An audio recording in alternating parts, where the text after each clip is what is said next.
Olá, que bom que você chegou até a nossa celebração aqui e é para mim um motivo de grande alegria mesmo, e eu tenho um desejo de que você aproveite esse tempo para crescer diante de Deus. Como?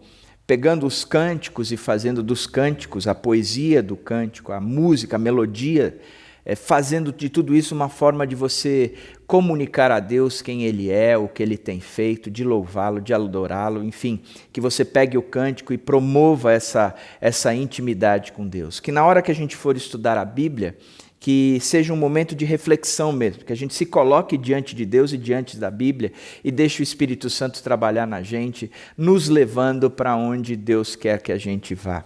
Então eu queria começar esse encontro com uma oração. E a minha oração, Deus, é exatamente essa, que seja um momento de crescimento nosso com o Senhor, crescimento no sentido de podermos falar aquilo que o Senhor é, o que o Senhor tem feito através desses cânticos, mas de uma forma de adoração mesmo, que seja do nosso coração, da nossa mente, voltado para o Senhor, com a convicção de que o que estamos cantando representa aquilo que acreditamos, o que sentimos, o que queremos dizer para o Senhor.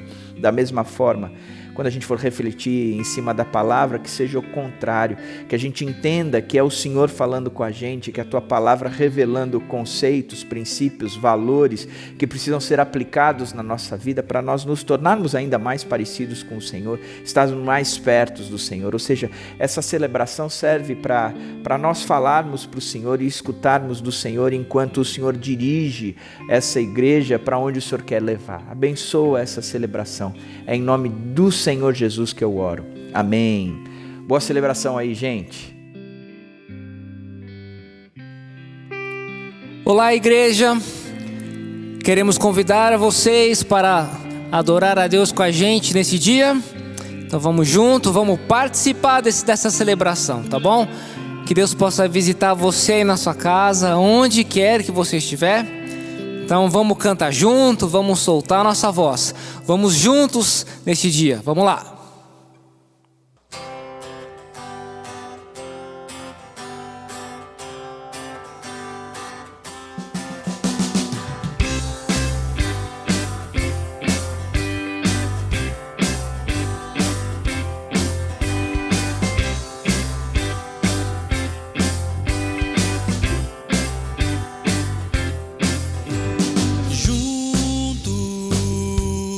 Na mesma fé, no mesmo amor, juntos na mente e coração, temos em cada um a mesma marca, o mesmo sangue, a mesma cruz.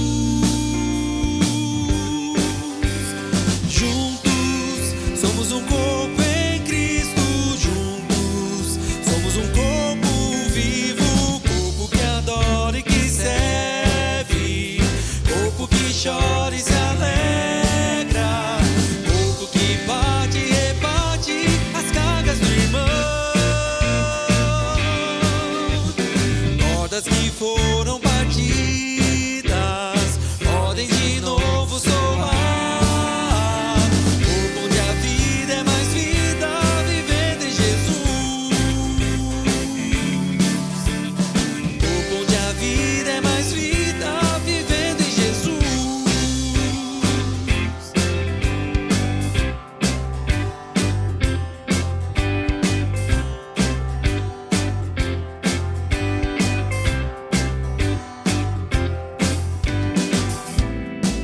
Coração é todo teu, meu Deus. A minha história não é tão normal, porque minha vida em tuas mãos eu deixei, e eu sei que tudo vai ficar bem. Jesus mudou meu viver. Jesus mudou, e tão cheio de amor me mostrou como eu devo ser pra mais perto ficar do teu grande amor.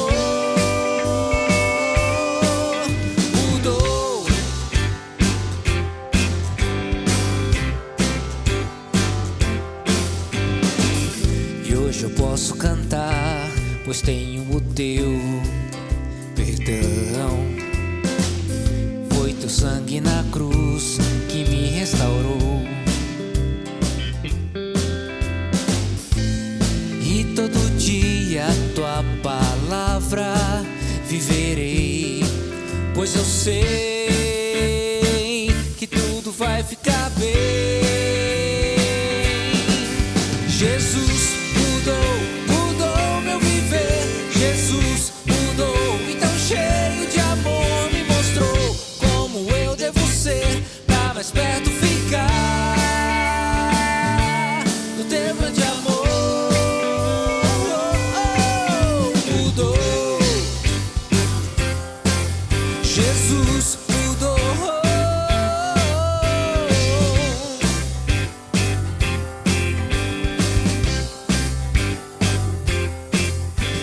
Juntos somos um corpo em Cristo. Juntos somos um corpo vivo, corpo que adora e que serve, corpo que chora e se alegra, corpo que bate e rebate as cargas do irmão. Cordas que foram partidas podem de novo soar. Corpo onde a vida é mais vida, vivendo em Jesus. Corpo onde a vida é mais vida, vivendo em Jesus. Corpo onde a vida é mais vida, vivendo em Jesus.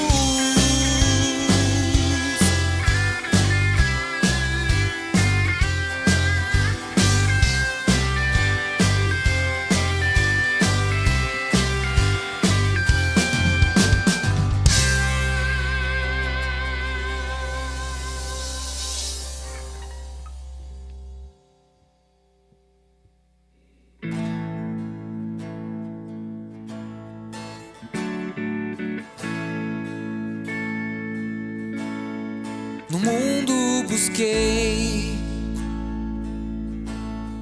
mas não preencheu-me. Canções tão vazias, tesouros que um dia se consumarão. Então você veio e me trouxe pra perto, e todo desejo é satisfeito em teu amor. Não há nada melhor. Não há nada melhor. Não há nada melhor que o meu Deus.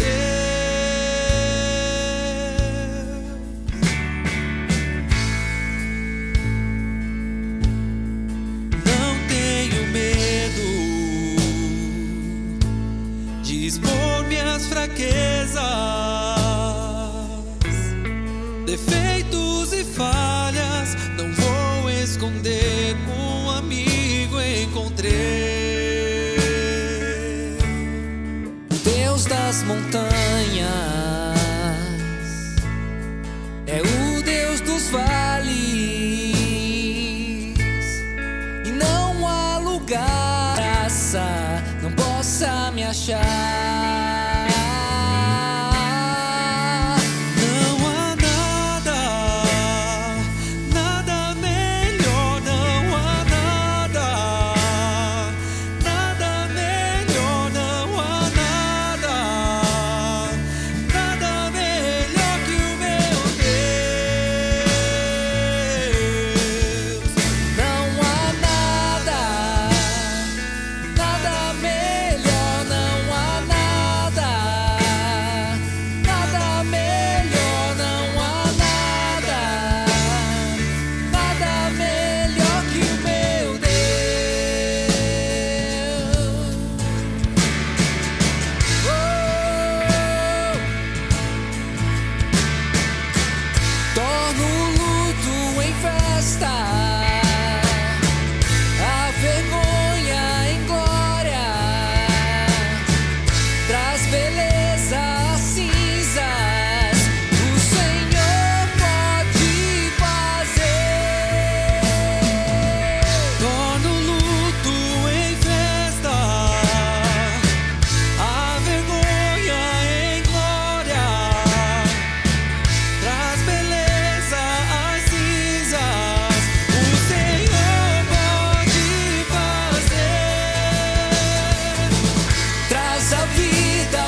Hoje é o segundo dia da nossa série intitulada O Raio-X da Prática Cristã. A ideia é a gente olhar para algumas coisas que a gente tem feito, como a oração, a esmola, o jejum, e ver se a essência está correta. A gente tem percebido e lido, já essa é a terceira série baseada em cima do Sermão do Monte, que o importante é um coração transformado de fato. Esse coração transformado é que garante ou nos dá a certeza de que somos salvos, que vai permitir a gente viver de acordo com o que o Sermão do Monte propõe. Portanto, a análise dessas práticas ela é importante para a gente também avaliar o nosso coração. Hoje a gente vai ler o texto de Mateus 6, do verso 5 ao verso 15. Eu te convido a abrir a sua Bíblia aí em Mateus 6, do verso 5 ao verso 15. E a gente vai olhar para a oração, a invisibilidade da oração, o que é que está na oração, o que deve conter na oração, o que de fato faz ou tem de conteúdo uma oração. E o texto diz o seguinte: e quando vocês orarem, não sejam como os hipócritas. Eles gostam de ficar orando em pé nas sinagogas e nas esquinas, a fim de serem vistos pelos outros. Eu lhes asseguro que eles já receberam sua plena recompensa. Mas quando você orar, vá para o seu quarto, feche a porta e ore a seu pai, que está em secreto. Então seu pai, que vê em secreto, o recompensará. E quando orarem, não fiquem sempre repetindo a mesma coisa como fazem os pagãos. Eles pensam que por muito falarem serão ouvidos. Não sejam iguais a eles, porque o seu Pai sabe do que vocês precisam antes mesmo de o pedirem. Vocês orem assim: Pai nosso que está nos céus, santificado seja o teu nome, venha o teu reino, seja feita a tua vontade, assim na terra como no céu.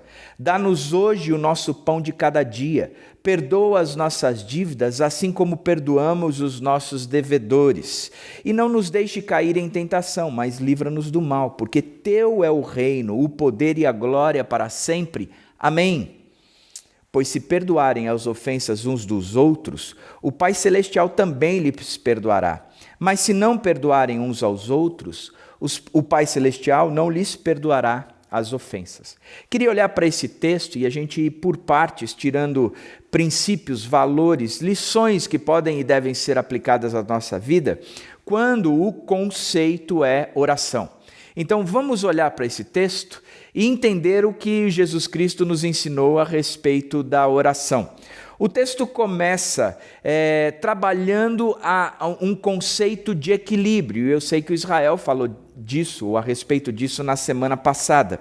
A vida cristã, ela sempre dependerá da questão de um bom equilíbrio entre o público e o privado, entre a minha vida pública e a minha vida privada.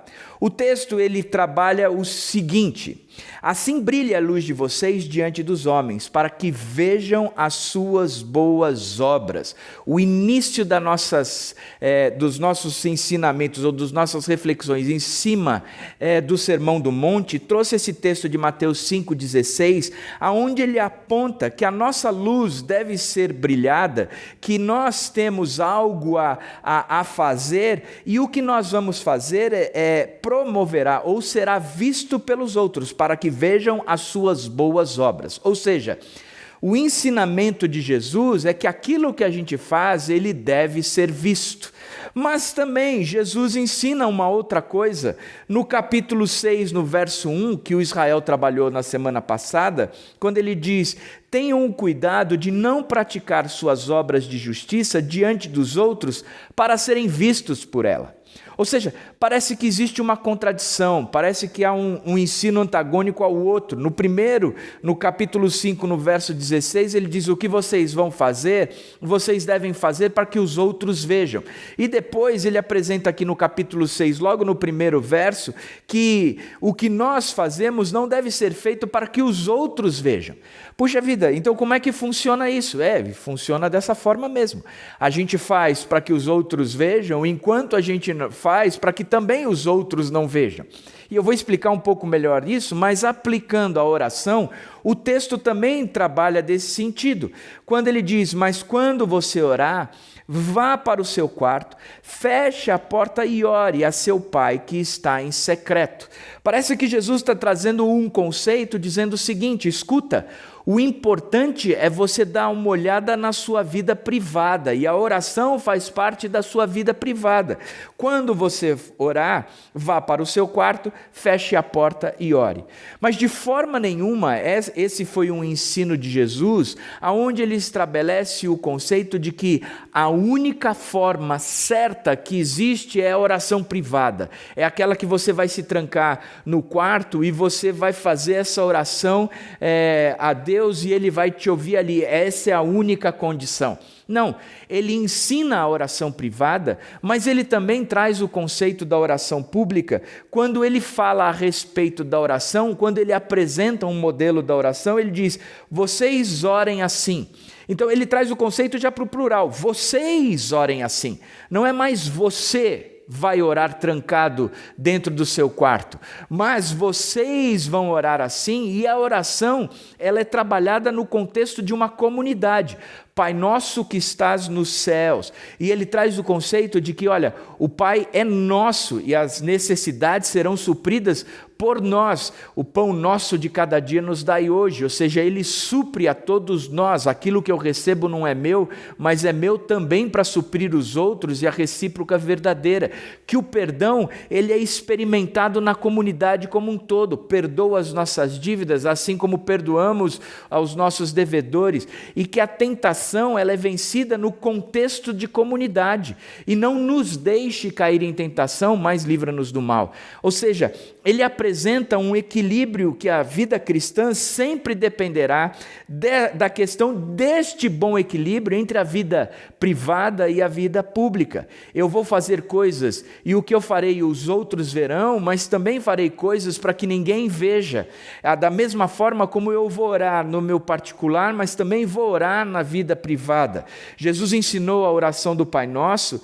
Paulo ensina em 1 Timóteo 2,8 que eu quero, pois, que os homens orem em todo lugar, levantando mãos santas, sem iras e sem discussões. O conceito é de que a oração também é pública, enquanto ela também é privada. De que as ações são públicas, enquanto acontece algo no meu privado. E aí esse equilíbrio é fundamental. O que é que vai balizar esse equilíbrio? Qual é a diferença que acontece nesse conceito todo? E o que Jesus nos ensina aqui é uma questão de holofote. Aonde é que o holofote está sendo trabalhado? Vocês não estão vendo aqui nessa gravação, eu estou com 3 grandes holofotes para me iluminar melhor. Ou seja, os holofotes estão sendo apontados para mim e vocês estão me enxergando melhor, mas vocês não estão vendo o holofote. Vocês não enxergam essa luz gigantesca que tem aqui, que me ilumina e que mostra a minha beleza, porque eu sou bonito, isso é fato. Isso aqui só está revelando o quão bonito eu sou, só está trazendo mais luz à minha beleza exterior, porque da interior eu nem comento. Agora, o holofote ele é importante, porque ele traz as claras, ele mostra a coisa como de fato ela é, ele revela, ele traz à frente de todos, e aquilo que estava escondido, estava no escuro, passa a ser visto. E a Bíblia nos ensina que quando Jesus sentou no Sermão do Monte para conversar com seus discípulos a respeito da oração, ele disse o seguinte: e quando vocês orarem, não sejam como os hipócritas. Eles gostam de ficar orando em pé nas sinagogas e nas esquinas, a fim de serem vistos pelos outros. Interessante é que ele usa a expressão hipócrita. Jesus diz, não sejam como os hipócritas. Nós sabemos que o hipócrita é aquele que diz uma coisa, mas acredita noutra, que faz uma coisa, mas os valores são contrários. Ele vive mascarado, ele vive fantasiando, ele não trabalha no conceito real daquilo que ele crê. Ele crê numa coisa, mas faz de uma outra forma. O hipócrita, a palavra hipócrita, a origem grega dela vem para qualificar o ato artístico de representar. Era o ator que representava um papel. Ou seja, no ambiente grego, o hipócrita, ele ilustrava um ator. Aquele que ia à cena representar algo que não era ele, não era a vida real dele, e nem ele era aquilo. Ele representava a vida de alguém, uma situação de alguém, ele era simplesmente um personagem ali de representação. A expressão hipócrita no mundo grego, ela apontava para este artista, para este ator. E Jesus vem nesse conceito dizendo, quando vocês orarem, não sejam atores, não sejam aqueles que vão representar, não sejam aqueles que vão trazer algo que não é verdadeiro de vocês, é uma encenação. Ele diz, não é assim que vocês devem viver. Ele mostra que o holofote deve ser colocado em cima de uma outra coisa. Presta atenção na dinâmica do texto. O texto diz, assim brilhe a luz de vocês diante dos homens, para que vejam as suas boas obras e glorifiquem ao Pai de vocês que está nos céus. Quando a gente lê uma frase como essa, para entender a dinâmica, a gente tem que olhar para os verbos. O verbo diz, assim brilhe, significa que eu preciso brilhar. Não é que eu vou esconder a minha candeia debaixo da mesa, não, eu vou esconder os holofotes debaixo do colchão, ou eu vou pegar a vela e colocar dentro de uma panela, não, eu tenho que brilhar. A questão e o desafio de Jesus é que ele dá uma ordem, assim brilhe a luz de vocês diante dos homens. Vocês precisam brilhar, e o que vocês precisam brilhar é diante dos homens, é diante daqueles que não me conhecem, é diante daqueles que não sabem quem eu sou. Por isso, brilhem a luz diante dos homens. Esse é o verbo inicial. Essa é a ação inicial, é o que ele nos manda. Brilhe a luz de vocês diante dos homens. O segundo verbo, ele diz, para que vejam as suas boas obras. Para que vejam as suas boas obras. Ou seja, vocês vão brilhar diante dos homens para que eles vejam as suas boas obras. O desafio de Jesus é um desafio público. É um desafio para que eu viva uma vida pública, que aquilo que eu estou fazendo seja visto pelos homens, por aqueles que não conhecem o próprio Jesus. Ele me desafia a isso, ele propõe que é assim e é dessa forma que eu tenho que viver. Só que ele traz uma condição a mais, ele traz um princípio a mais, ele traz um valor a mais revelado na próxima ação. E ele diz, glorifiquem ao Pai de vocês que está nos céus. Brilhem a luz de vocês, para que os homens vejam as suas boas obras, ou seja, vocês vão fazer coisas, vocês vão promover coisas, vocês vão fazer com que as pessoas enxerguem as suas boas obras, mas glorifiquem a mim. O holofote está em cima de Jesus Cristo. Ele nunca estará em cima das minhas boas obras. Ele nunca estará em cima da minha luz. Ou seja, a minha luz existe não para iluminar a mim mesmo, uma autoiluminação, mas a minha luz existe para que eu jogue luz em cima de Jesus Cristo e Ele seja conhecido. Ele seja glorificado. Portanto, a minha vida pública e a minha vida privada, elas caminham juntos, porque a minha vida privada não é em benefício de mim mesmo, não é em prol de mim mesmo, mas ela tem a ver na minha relação com Deus, e a minha relação com Deus vai levar à minha vida pública, aonde Deus será visto na minha vida. Uma oração num quarto secreto tem um significado que repercute na oração pública. Aqueles que não têm, ou não conseguem, ou não têm a habilidade, ou não têm a prática da oração privada, nunca funcionará a oração pública. Porque essa relação do meu interior versus o meu exterior, ela é fundamental. Ela é fundamental. Por isso, há necessidade de nós espelharmos Jesus Cristo na nossa vida pública, e o holofote nunca estará em nós, mas sempre estará em Jesus Cristo. Um cuidado que precisa ser tomado nessa história toda é que quando orarem, não fiquem sempre repetindo a mesma coisa, como fazem os pagãos. Eles pensam, que por muito falarem serão ouvidos. Olha que coisa interessante, como a vida pública e a privada caminham juntos, e Jesus ilustra isso de uma certa forma. Ele está dizendo o seguinte: quando vocês orarem, não fiquem sempre repetindo a mesma coisa, como fazem os pagãos, como se a oração ela fosse algo que eu vou fazer e vou fazer sempre falando a mesma coisa, sempre repetindo a mesma coisa, sempre dizendo o mesmo conteúdo, sempre trazendo à tona as mesmas palavras, porque se talvez eu ficar fazendo isso e ficar trazendo as mesmas palavras e ficar repetindo a mesma coisa, quem sabe Deus me escute. Mas na verdade não é isso o que o texto está trabalhando e o que Jesus Cristo está desenvolvendo. Jesus está desenvolvendo o tempo todo o cuidado de quando a nossa preocupação é que a nossa vida pública ela apresente o holofote para nós e não para Cristo. É quando aquilo que eu estou fazendo, ela vai revelar muito mais o quem eu sou e a minha espiritualidade do que o próprio Cristo. Portanto, ele dá um alerta. Cuidado com vocês que ficam preocupados com aquilo que vocês falam.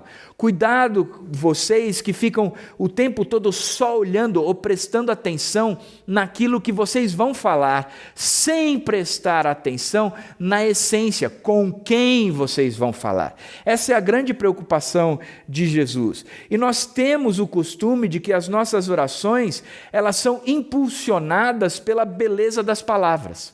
Vou ilustrar.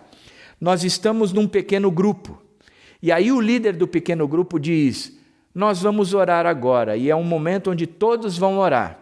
Vai começar com você aqui, à minha direita, e terminar com você aqui, na minha esquerda. Então você pode começar. E o da direita começa a oração. É quase, eu posso apostar, que a maior parte de nós nem prestamos atenção no que o cara que começou a orar está falando. A nossa atenção está no que é que eu vou falar, no conteúdo daquilo que eu vou apresentar. Porque eu tenho que fazer uma oração eloquente, uma oração que tenha significado, uma oração que tenha conteúdo. Você consegue entender que neste movimento simples do que é uma oração, nós estamos trazendo o holofote para nós. Nós estamos preocupados com aquilo que nós vamos falar, porque nós não podemos falar feio, portanto o holofote está em cima de nós. Não tem nada a ver com colocar o holofote em cima do próprio Jesus Cristo.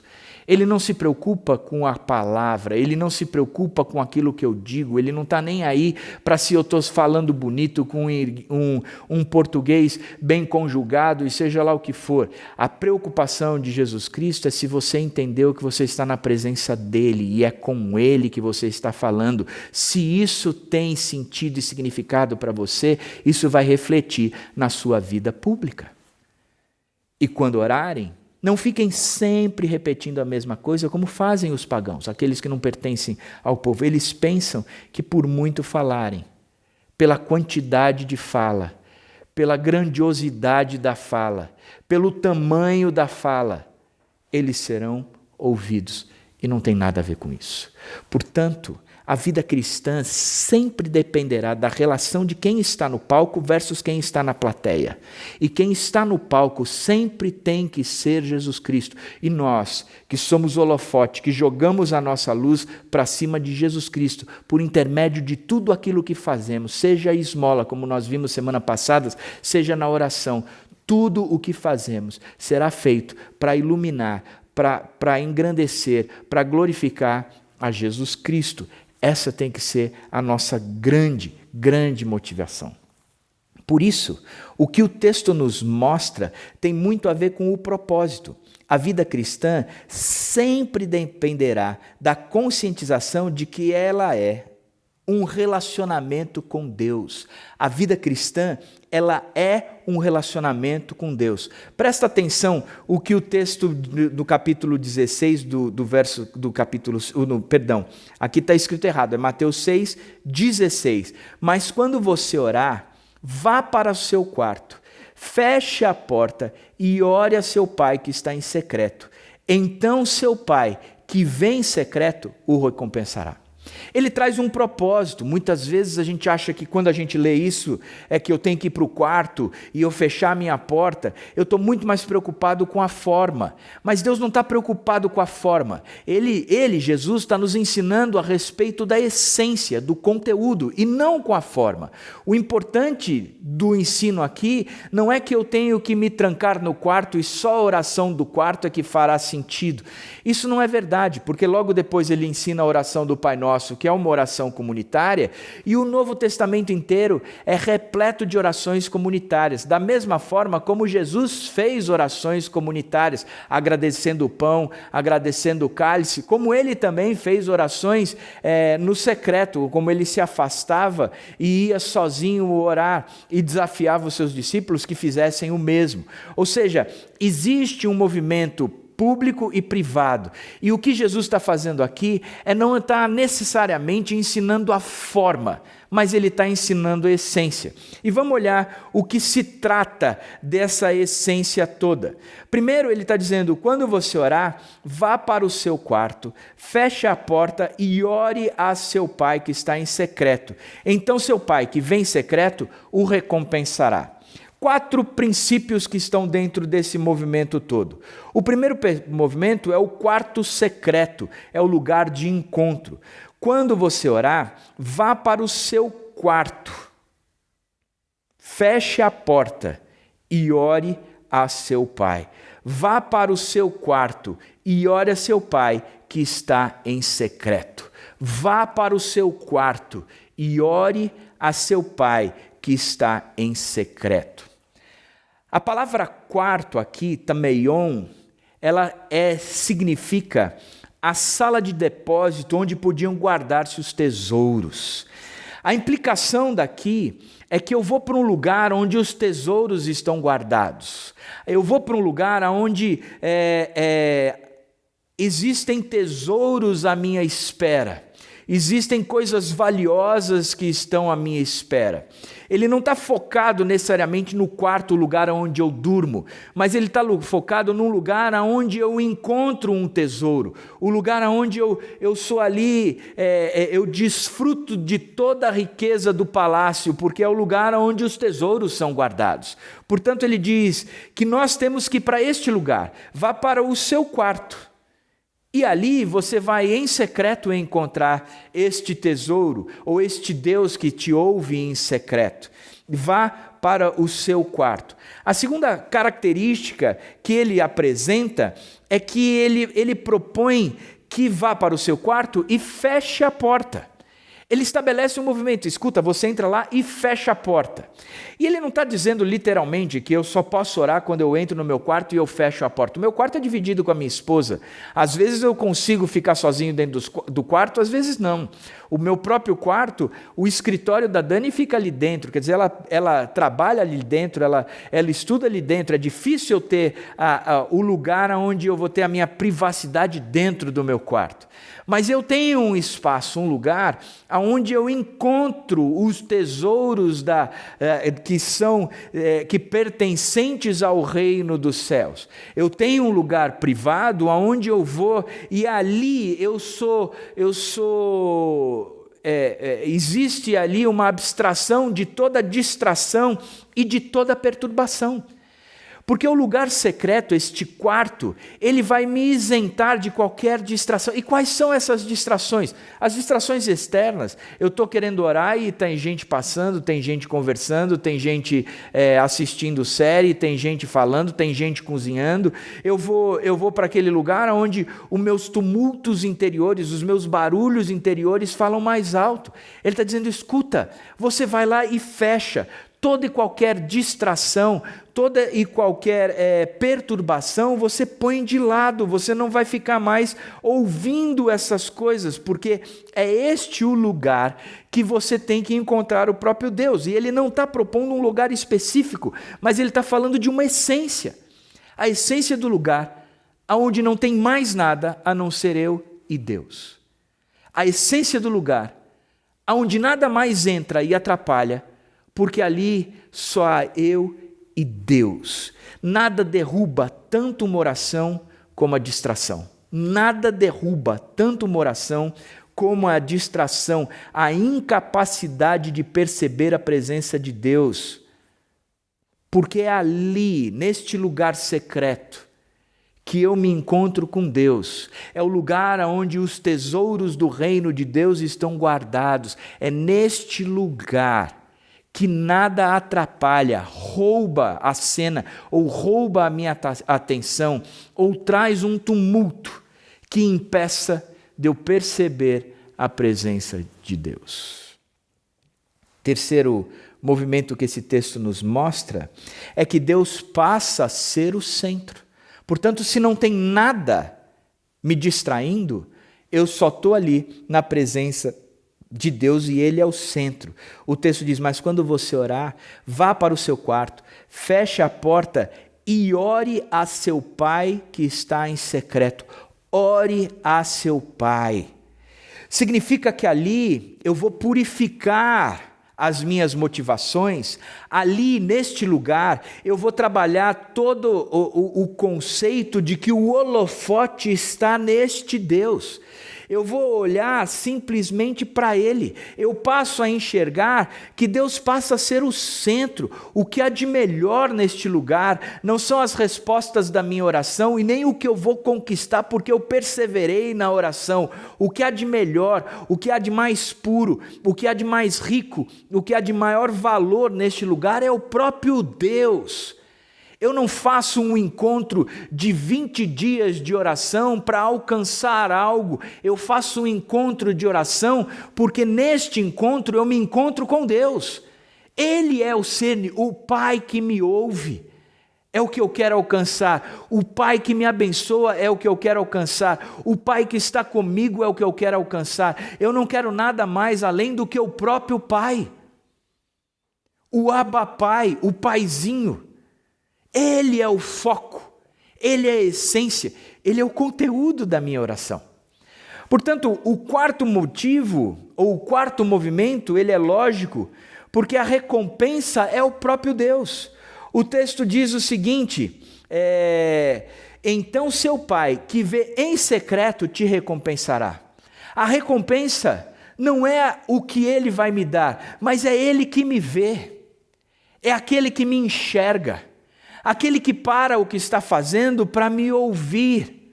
Aquele que para o que está fazendo para ter um relacionamento comigo. E uma das passagens que eu cito pra caramba, que eu acho uma das coisas mais bonitas no cristianismo, tem a ver com a ideia do tabernáculo antigo, onde o tabernáculo antigo ele era caracterizado por um lugar chamado lugar santíssimo, ou Santo dos Santos, onde era representada a presença de Deus. Ali tinha a Arca da Aliança, somente o sumo sacerdote podia entrar ali, porque ali era o lugar que Deus habitava. Mas fora desse lugar santíssimo havia o lugar santo. E no lugar santo existia um incensário. E esse incensário queimava os incensos 24 horas por dia. E o cheiro gostoso que saía desse incensário, ele dominava, ele enchia todo o ambiente, inclusive o lugar santíssimo onde Deus habitava.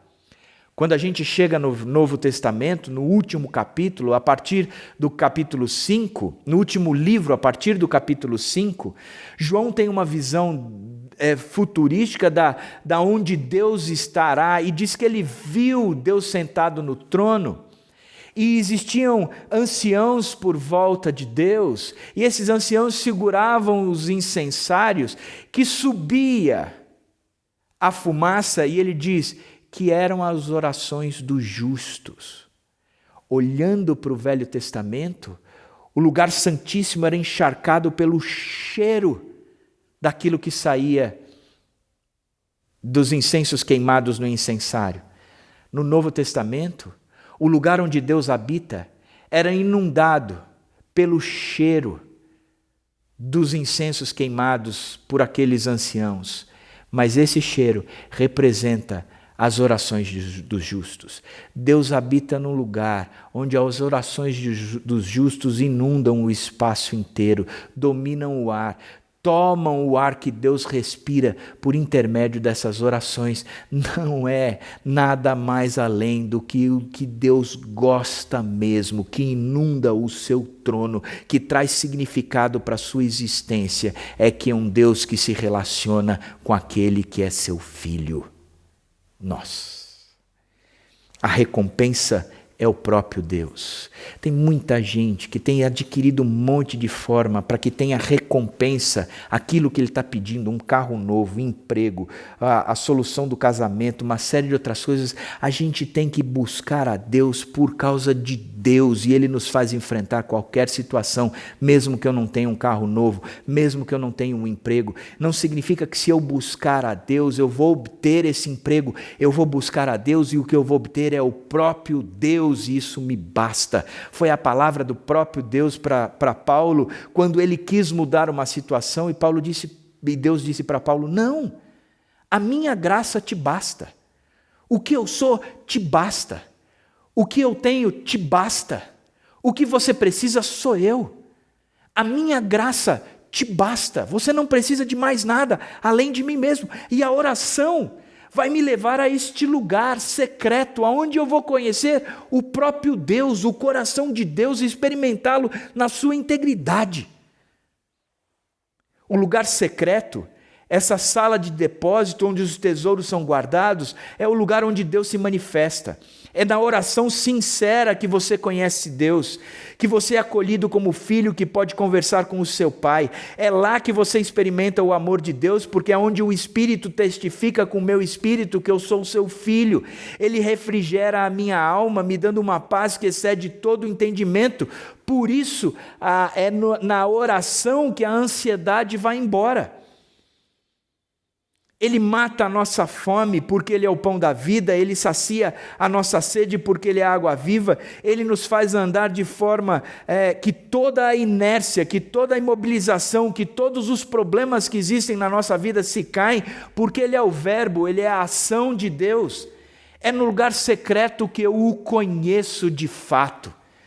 É quando eu chego em oração nesse lugar secreto, não preocupado com a forma e nem preocupado com o que os outros vão pensar a respeito da minha oração, mas preocupado com quem eu estou falando, preocupado em me relacionar, em me conhecer, em experimentar mais dele, mesmo que eu não tenha nada.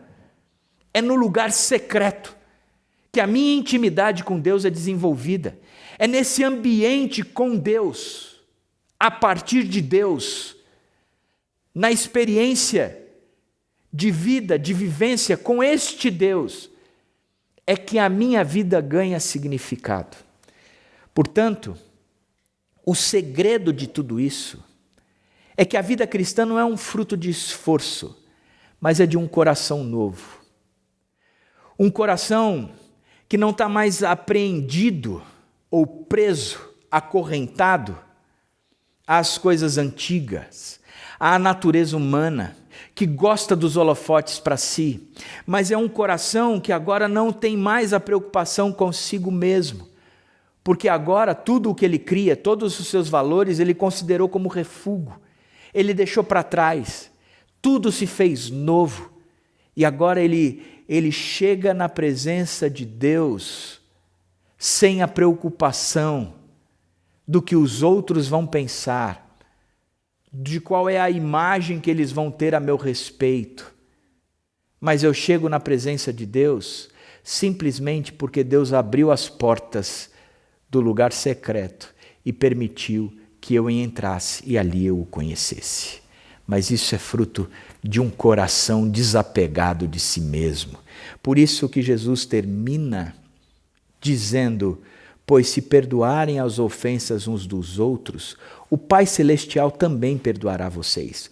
Mas se não perdoarem uns aos outros, o Pai Celestial não perdoará as ofensas de vocês. O que Jesus está trabalhando, o que Jesus está trazendo é um conteúdo dizendo: escuta, vocês precisam ser totalmente diferentes.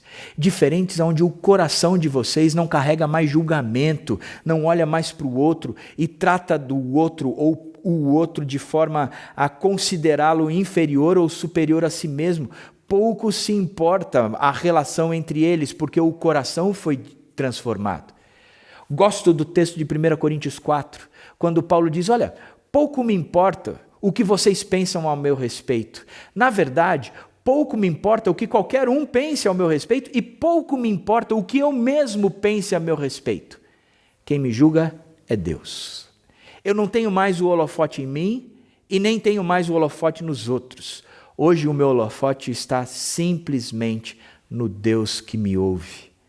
Por isso, ele pode dizer a respeito desse segredo de um coração novo, que não é mais dominado pelo egoísmo, pelo orgulho, pela vaidade do que eu penso a meu respeito ou do que os outros pensam a meu respeito. Esse coração novo é desprendido de tudo isso, porque é um coração não mais de pedra, mas um coração de carne, que conheceu a Deus e vive com esse Deus na intimidade do lugar secreto, que reflete tudo isso na vida pública da pessoa.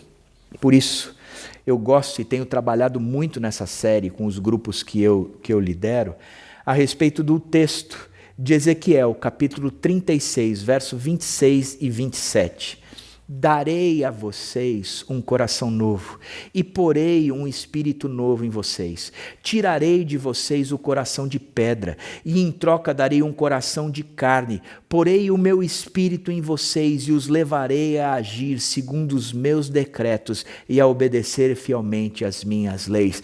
Que versículo incrível! Ele está dizendo que não é o esforço próprio. Por mais que eu me esforce e eu tenho que me esforçar, nada disso é consequência do meu esforço próprio. Mas a conversão é Deus tirando esse meu coração de pedra e colocando em mim um coração de carne, de ser humano, porque é desumana essa vida centrada em si mesmo. Não é e nunca foi a vida que Deus sonhou para nós. Essa vida de orgulho nunca foi proposta por Deus, isso é consequência do pecado que desformou o homem em relação ao projeto de Deus inicial. E Deus diz, daqui para frente vocês têm um coração de pedra, mas meu filho morreu por vocês e pagou o preço desse coração de pedra. Portanto, agora eu que sou Deus, eu tenho a liberdade de colocar em vocês um coração de carne. Não mais o coração centrado em si mesmo. Vou colocar um espírito diferente, um espírito novo. Eu vou colocar o meu espírito em vocês. E vocês vão se tornar aptos a obedecer. Vocês vão se tornar aptos a agir segundo os meus decretos. Vocês vão obedecer fielmente às minhas leis. Não porque vocês se esforçaram, mas porque eu coloquei, eu fiz o trabalho, eu tenho essa autoridade, eu tenho o poder de tirar esse coração de pedra e colocar um coração de carne, um coração de fato, segundo o coração do próprio Deus, segundo os projetos de Deus, de fazer um coração humano. Que coisa! Por isso é que a oração, ela representa o lugar onde eu vou encontrar este Deus, e é neste lugar que eu serei transformado. É onde o tesouro do reino de Deus está guardado e à disposição. É o lugar aonde Deus senta e me espera, porque Ele prepara essa mesa, esse banquete diariamente. Você sabe que eu tenho a impressão de que quando a gente morrer, ou Jesus Cristo voltar, e nós chegarmos na presença desse Deus, eu não acho que Ele vai perguntar se eu fui todos os domingos na igreja. Eu não acredito que Ele vai perguntar se eu era um cara dizimista fiel, se eu não faltei nos pequenos grupos. Eu não penso que Ele vai cobrar de mim a quantidade de Bíblia que eu orei, ou se Ele vai cobrar de mim a quantidade de oração que orei, ou a quantidade de Bíblia que li e a quantidade de oração que orei. Eu não acho que na presença de Deus Ele vai querer colocar no balanço as coisas que fiz e as coisas que deixei de fazer. Eu tenho a impressão de que quando eu chegar na presença de Deus, Ele vai chegar para mim e vai dizer: filho, enquanto você viveu na terra, você tinha certeza de que eu o amava? Você percebia o quanto eu, como pai, queria cuidar de você? Você entendeu que o meu amor se movimentava na sua direção todos os dias? Que todos os dias eu preparava um banquete e ficava sentado na mesa, esperando você chegar? Filho, você percebeu que o meu amor por você, de fato, movimentou o universo inteiro para tê-lo junto de mim. É só no lugar secreto. É só no ambiente da onde os tesouros do reino estão guardados é que eu vou descobrir esse amor de Deus por mim. É só neste lugar secreto. E isso vai alterar toda a minha vida pública. A partir deste encontro, todo o restante será visto. A minha luz brilhará para que os homens vejam as obras que eu fiz. Mas a partir do lugar secreto. Que Deus abençoe sua vida. Que você cresça nesse lugar secreto, em nome do Senhor Jesus Cristo.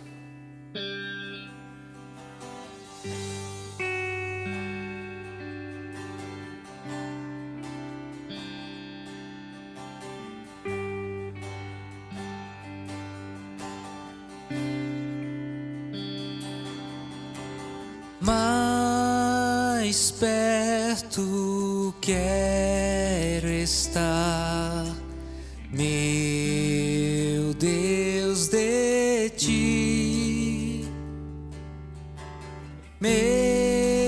mesmo que seja dor que me una a ti.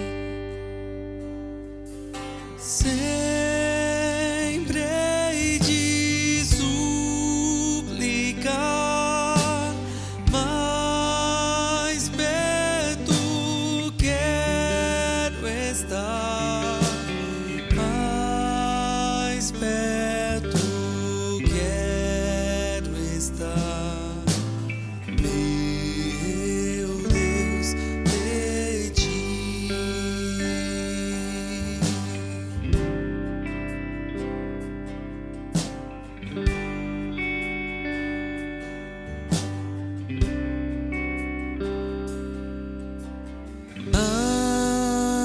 Andando triste aqui na solidão, paz e descanso a mim teus braços dão. Sempre hei de suplicar,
vier chamar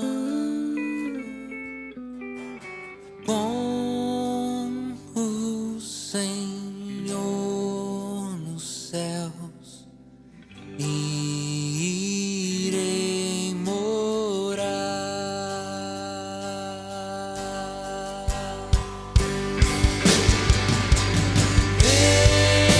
Então me alegrarei perto de ti, meu rei, perto de ti, meu Deus, de ti. Então me alegrarei perto de ti, meu rei, perto de ti, meu Deus,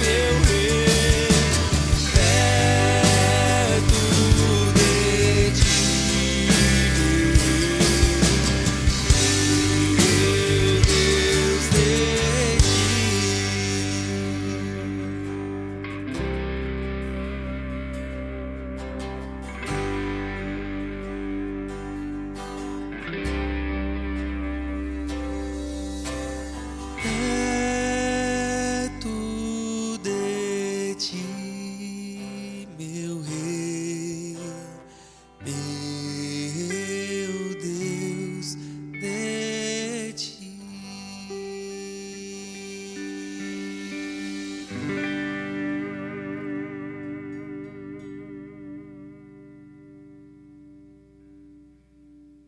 Nós estamos encerrando a nossa celebração agora, e a minha expectativa, minha oração, é que essa seja uma semana onde você vai descobrir o lugar secreto. E você vai entender que a sua vida depende deste lugar. É na presença de Deus, com Deus e só Deus, que todo o restante da sua vida vai ganhar significado. E é ali que você vai produzir ou perceber a quantidade de rios de água viva que sai de dentro de você. Dessa forma, os outros vão perceber quem de fato você é, um filho de Deus amado, salvo em Jesus Cristo, que o conhece em sua intimidade. Que Deus abençoe ricamente a sua semana, em nome do Senhor Jesus Cristo. Curta a semana na presença de Jesus. Boa semana.